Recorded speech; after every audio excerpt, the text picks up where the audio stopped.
Eh, licenci- Licenciado San, ¿cuánto tiempo tenemos 40 minutos. en Zoom? Solo por hoy. 40 minutos solo por hoy, querido magister.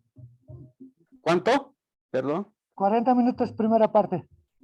Ya, entonces vamos a llevar a cabo la clase los primeros 30 minutos y luego nos vamos a reconectar después de unos 15 minutos de receso a Google Meet porque ya no va a correr el Zoom debido a algunos problemas técnicos. Entonces, por favor, tomen en cuenta.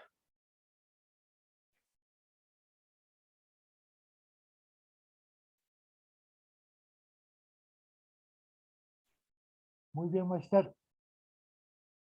Gracias. Licenciado, por favor, habilite el compartir pantalla.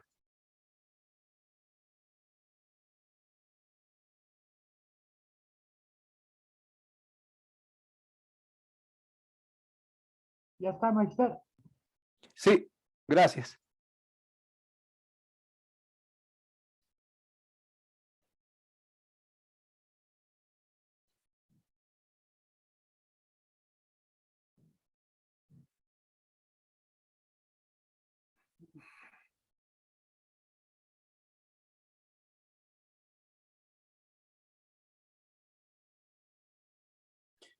Nos quedamos en esta parte de la formación y simulación la formación de portavoces y simulaciones.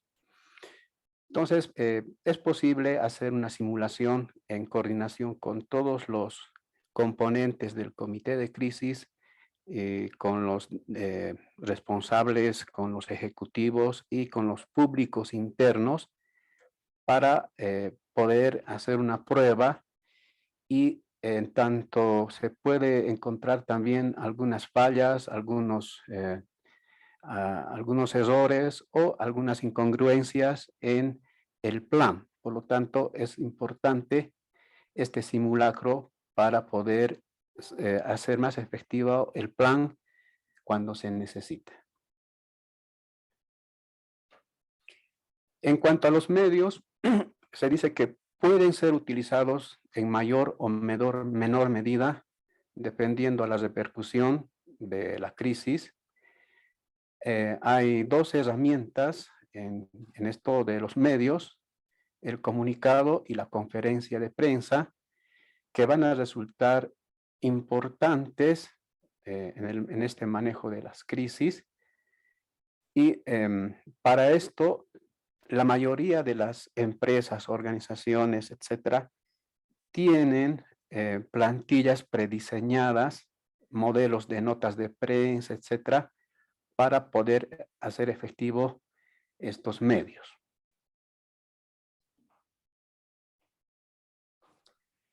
Baker explica que todos los materiales de comunicación, tanto verbales como escritos,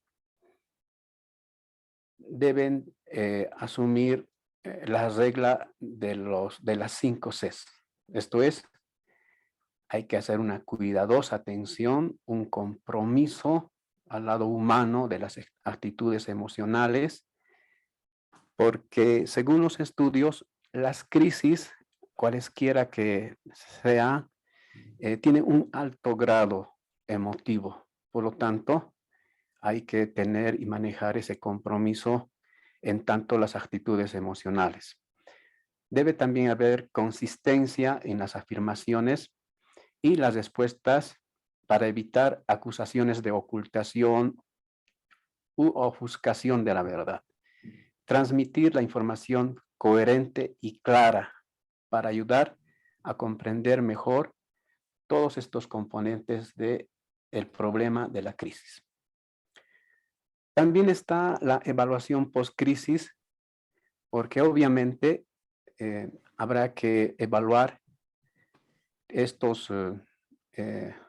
las medidas que se han implementado y debe ser también una labor no descuidada y controlada. Después de la evaluación, obviamente, se van a sacar conclusiones y enseñanzas, pues toda experiencia contrae y trae enseñanzas que se deben rescatar para próximos casos de crisis. En cuanto a los públicos internos y externos, habíamos visto y ubicado los principales en anteriores clases. Pero aquí hay una cierta clasificación que habrá que tener también en cuenta, ¿no? Una clasificación es por su incorporación secuencial y temporal a las crisis.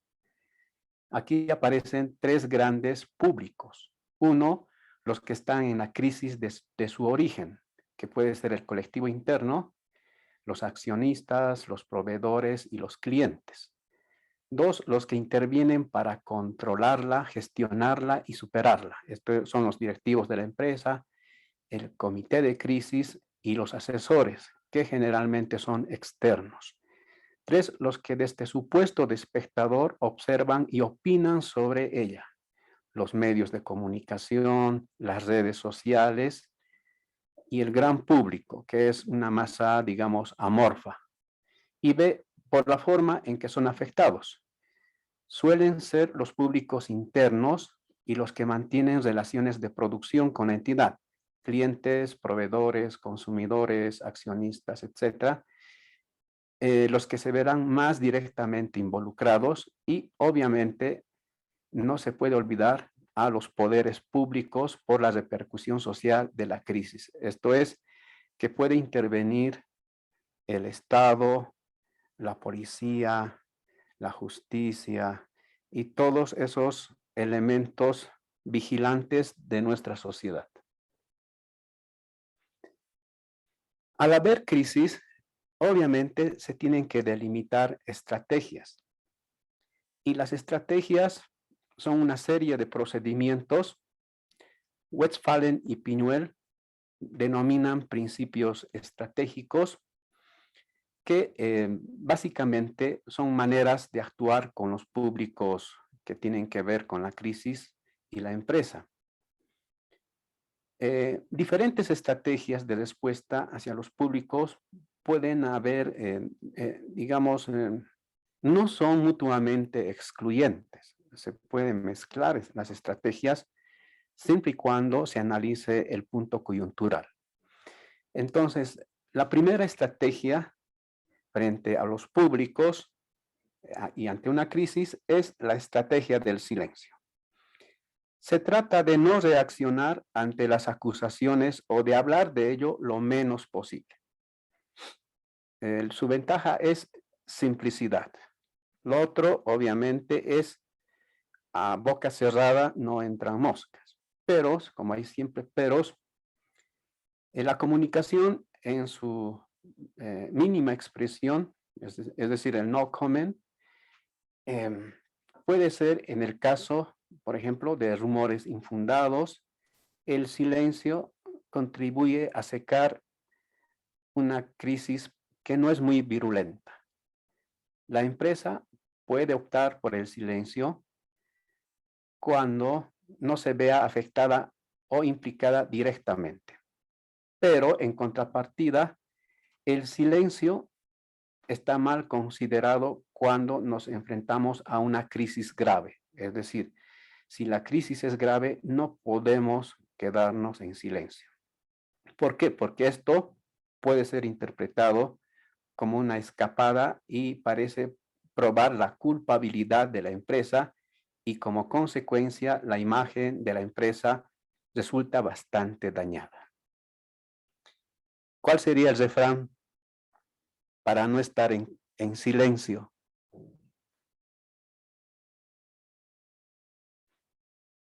¿Alguien sabe? Ante El que una calla acusación. otorga. Exacto, muy bien. Entonces, habrá que ver la característica de la crisis si vamos a mantener silencio o no como estrategia. La segunda estrategia es la negación. Esta sucede cuando la empresa niega rotundamente el incidente y rechaza cualquier interés o dedicación que se le quiera interponer. Si la información que se está difundiendo es totalmente errónea, esta técnica permite frenar cualquier evolución de la crisis. En cambio, resultaría catastrófico para la imagen de la empresa utilizar esta estrategia en el caso de que las acusaciones estuvieran totalmente justificadas. Por lo tanto, podemos negar como estrategia siempre y cuando no tengamos que ver con la crisis de manera directa. La otra estrategia es la de transferencia de responsabilidades. No fuimos nosotros, fueron ellos. Entonces, consiste en hacer asumir la responsabilidad a un tercero para proteger a la empresa como tal. Puede tratarse de una persona de la propia empresa, ¿no? A veces la secretaria es la que tiene la culpa, nunca el jefe, o bien del exterior como un competidor, un periodista, etc. Esta estrategia resulta eficaz solo a corto plazo, es decir, para ganar tiempo.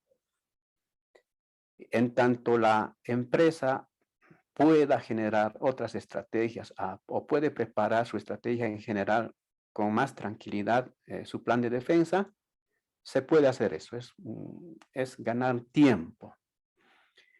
Pero este procedimiento no es muy apreciado por el gran público, ya que se corre el riesgo de ser interpretado como una negativa de la empresa de asumir sus responsabilidades. Se recomienda utilizar esta estrategia cuando la empresa incriminada sea realmente inocente. Cuarta estrategia, de la confesión. Se trata de reconocer las propias responsabilidades y de colaborar completamente con los medios de comunicación. Esta estrategia de confesar la verdad es siempre un valor positivo para la empresa, ya que afirma así su sentido de responsabilidad, pero por supuesto, aunque el público alabe la sinceridad, va a deplorar las faltas cometidas y condenar a la empresa por su responsabilidad ante la crisis. Por ello, será necesario dar argumentaciones sólidas para que la situación no se prolongue en exceso y trabajar rápidamente para que se pueda recuperar la imagen perdida. Sobre este punto hay un ejemplo. Luego en la segunda parte de la clase vamos a ver que tiene que ver con uno de los expresidentes de los Estados Unidos. Seguramente ustedes recuerdan a Clinton y el affair Hillary. No, Hillary. Tenía un affair, entonces se utilizó estrategia de la confesión para salvarse de la destitución del cargo más importante de ese país. Entonces, es un buen ejemplo que luego lo vamos a ver. ¿Cuáles son los instrumentos de comunicación en momentos de crisis?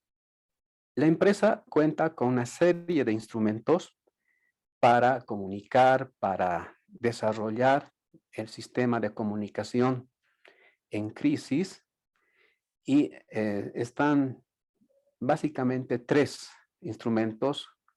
Uno es el comunicado de prensa, el otro es las conferencias de prensa y la web corporativa y la intranet. ¿Qué es un comunicado de prensa?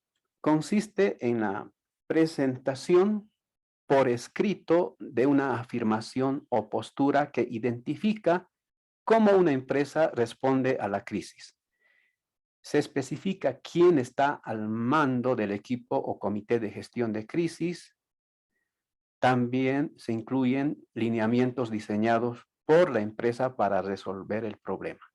El comunicado de prensa evita posibles errores y malentendidos al ser una información oficial que suele presentarse en un documento escrito y donde se estipula las líneas de actuación que se emprenderán para recuperar cuanto antes la normalidad. O bien se proporcionan datos de interés, informes, imágenes, etcétera, con la pretensión de que sean publicados por los medios de comunicación. Por lo tanto, un comunicado de prensa puede ser interno y externo. Cuando es externo, va a eliminar los rumores, porque al no haber una información, un mensaje oficial, una postura oficial de la empresa ante una crisis, obviamente van a ser reemplazadas por chismes, por rumores, que muchas veces no van a tener fundamento.